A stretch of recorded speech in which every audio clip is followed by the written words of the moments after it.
Hello বন্ধুরা, শুভ দুপুরে অনেক অনেক শুভেচ্ছা। এখন দুপুর বলবো না, দুপুর গড়িয়ে প্রায় বিকেল হতে চললো। সকলে কি খাওয়া দাওয়া হয়ে গেছে? আমাদের খাওয়া দাওয়া হয়ে গেছে। আর দুপুরের কাজকর্ম মোটামুটি শেষ করে নিয়েছি। এখন বাজে প্রায় 3:30 মতো। আর আমি এখনও রান্নাঘরে কি করছি সেটাও আমি দেখাবো তোমাদের। এই দেখো, কি বলো তো, এটা আমি ঘি বানাচ্ছি।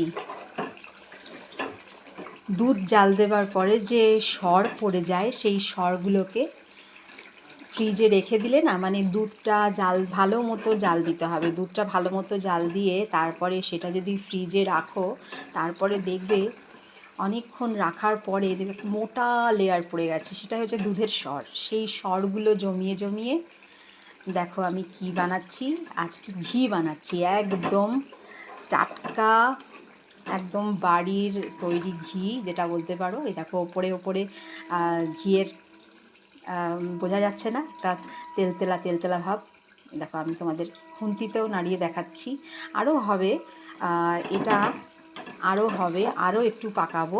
একদম ধীর আছে, মানে মিডিয়াম ফ্লেমে অনেকক্ষণ ধরে পাকাচ্ছি, তাও আধা ঘন্টার উপরে হয়ে গেল এই খাওয়া দাওয়ার শেষে। এটা অনেক কালকেও ভাবছিলাম করব করব, আর হয়ে ওঠে না। তো আজকে ফাইনালি এটা বসিয়ে দিয়েছি।